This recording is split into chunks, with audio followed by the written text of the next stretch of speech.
Respect. Everyone wants it. Few earn it. Most think it's about charisma, confidence, maybe success. But the Stoics knew better. They knew that real respect, the kind that lasts, has nothing to do with status and everything to do with how you carry yourself when no one's watching. That's the rule. You will never be respected by others until you first learn to respect yourself. And that sounds simple, but it's rare, because self-respect isn't built through hype. It's forged in silence, through discipline, through choices no one applauds, through standards no one sees, but you never break. Marcus Aurelius wasn't trying to impress anyone. He wrote in his journal, alone, about his failures, about his distractions, about his constant battle to live by reason instead of impulse. Why? Because he was the audience, not the Senate, not the people, himself. That's where respect starts, in the mirror, not the spotlight. And the moment you compromise that, the moment you lower your standard to fit in, to be liked, to avoid discomfort, you chip away at your own self-respect. Others may not notice right away, but you do. And over time, your posture changes, your energy dims. People don't feel the weight of someone who leads themselves. They feel the doubt of someone still waiting for permission. The Stoics didn't chase validation. They built lives that were hard to criticize and impossible to ignore. That's what respect creates, not noise, but presence, the kind that speaks before you say a word. Here's the lie most people believe, that respect is something you get from others, that if you act confident enough, look the part, play the game, people will treat you better. Maybe for a while, maybe on the surface, but the truth is, surface respect is fragile. It cracks the moment pressure hits, the moment you show weakness, the moment people realize your image is stronger than your discipline. That's why the Stoics didn't perform strength. They practiced it, every single day. Marcus Aurelius didn't write for followers. He wrote to keep himself from becoming what the world wanted him to be, reactive, arrogant, addicted to approval. He knew, if I don't respect my own behavior, no one else's opinion matters anyway. So what's the rule? You want real respect? Start with this. Stop doing things that make you lose respect for yourself. That's it. Stop negotiating with your standards. Stop saying yes when you mean no. Stop gossiping to fit in. Stop avoiding the hard conversations because they're uncomfortable. Each time you fold like that, you lose a piece of yourself. And people feel it, not through words, but through energy. Respect is not built in public, it's built in private. When you show up to train even when no one's watching, when you choose silence over gossip, when you say no without guilt, when you lead yourself, especially when it's inconvenient. That kind of person walks into a room and doesn't need to say much. They don't posture, they don't sell themselves. They are themselves, fully. And that kind of presence, it commands attention without begging for it. The world doesn't give that to you. You earn it, quietly and relentlessly. There's a moment, quiet, almost invisible, when you stop asking for respect and start demanding it without a word. Not because you're loud, not because you're intimidating, but because you've made a decision. I will no longer violate my own code. That's what people respond to. Not your look, not your talk, your consistency. They watch how you move when no one's clapping. They notice when you don't react like everyone else. When you hold a line they didn't even know existed. That's when something clicks. They may not say it, but they feel it. This person has standards, and they're not for sale. And if you're the kind of person who's tired of negotiating with your old self, tired of trying to earn approval by shrinking or bending, then you're already on the Stoic path. Because the moment you stop asking who's watching and start asking who you're becoming, you've already separated yourself from the crowd. That's what we're building here. Not content, code, not entertainment. Edge.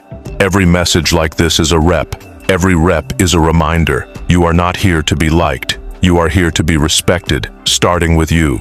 So if this hits somewhere deep, somewhere that's done hiding and ready to build, subscribe. Not to watch, to train.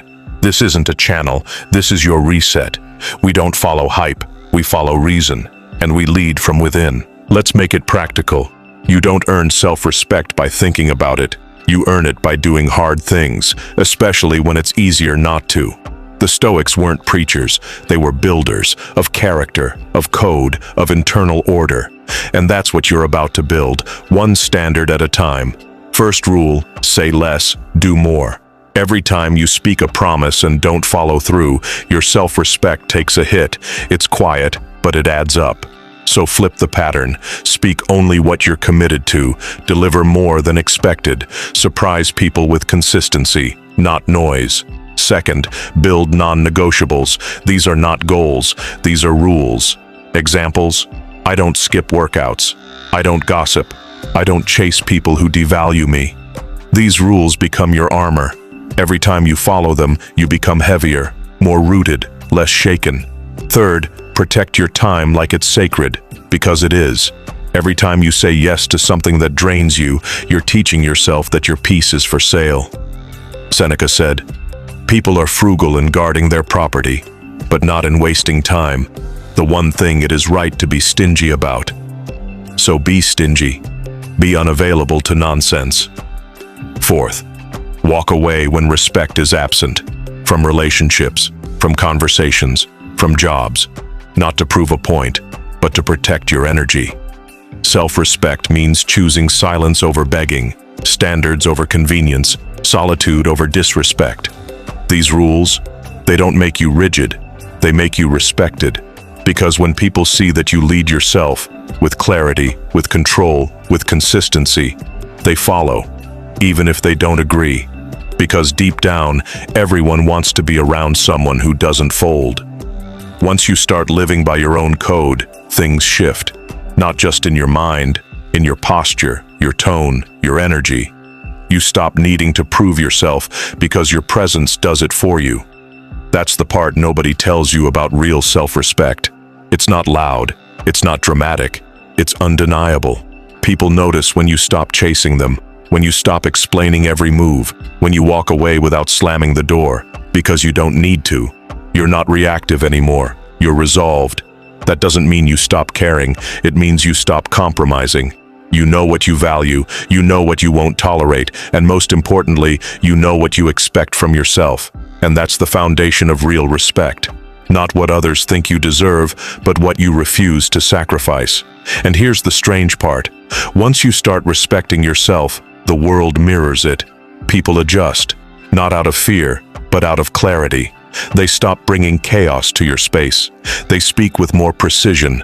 They sense that your boundaries aren't walls, they're structure. The structure of someone who's done negotiating with mediocrity. You no longer ask, how can I get people to respect me? You ask, am I living like someone who respects himself? Because when the answer is yes, you don't need to chase admiration, you attract it. Without trying. That's what the Stoics understood. The path to being respected by the world begins when you finally decide to stop disrespecting yourself. So now you know. Respect doesn't begin in the eyes of others. It begins in your habits, in your decisions, in the rules you enforce when no one's watching. You've seen what the Stoics saw centuries ago. That strength of character is louder than any speech and quieter than any performance. This kind of self-respect isn't something you build someday. It's something you choose today. In the small things, in how you speak to yourself, in what you tolerate, in how quickly you correct your own excuses before they turn into identity. And it doesn't end when you slip. It begins when you hold yourself accountable after slipping. That's the code. That's what makes others respect you. Not perfection, but pattern. Not dominance, but discipline. Respect is magnetic, not because of the image you present, but because of the alignment you live in. People sense when you mean what you say, when you say no without apology, when you're willing to walk alone before you walk off your path. You don't need to control others to earn respect, you just need to stop abandoning yourself. So before you close this video, ask yourself, honestly, what's one silent compromise I keep making that's costing me the respect I secretly wish the world would give me?